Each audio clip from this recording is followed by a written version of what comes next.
கோவை புளியகுளம் பகுதியில் மாமன்னன் வீரபாண்டிய சுந்தரலிங்க குடும்பனாரின் 245வது ஆண்டு நினைவு தின விழா திருமுனை கூட்டம் நடைபெற்றது. இதில் வீரபாண்டிய சுந்தரலிங்க குடும்பனாரின் வரலாறு குறித்து எடுத்துரைக்கப்பட்டது.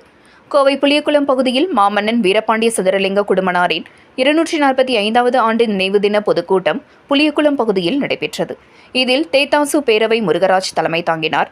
திருமுருகனார், முத்துக்குமார், செல்வராஜ், சிவராஜ் மற்றும் ரமேஷ் முன்னிலை வகித்தனர்.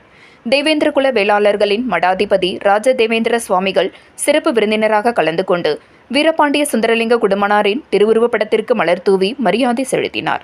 இதனைத் தொடர்ந்து இவரது சாதனைகள் குறித்து எடுத்துரைத்தார். அப்பொழுது சுந்தரலிங்க குடும்பனாரின் சுயசரிதைகளை பொதுமக்களுக்கு எடுத்து கூறினார். இந்த நிகழ்ச்சியில் அனைத்து சமூக மக்களுக்கும் உதவும் பேரவை அமைப்பின் நிறுவன தலைவரும் சமூக ஆர்வலருமான வழக்கறிஞர் புஷ்பானந்தம், ஊர் தலைவர் அறிவழகன், செட்டி அசோக் பன்னாடி, இந்திரன் இதழ் ஆசிரியர் உலகநாதன், செட்டி அருணாச்சல குஞ்சரமல்லர், துல்லா கிருஷ்ணமூர்த்தி, வளரும் தமிழக கட்சியின் மண்டல தலைவர் சந்திரன் மற்றும் சுந்தர்ராஜ், பேராசிரியர் வேல்முருகன், கலைச்செல்வன், பேக்கரி பாக்யராஜ் உள்ளிட்ட பலர் கலந்து கொண்டனர் என்பது குறிப்பிடத்தக்கது.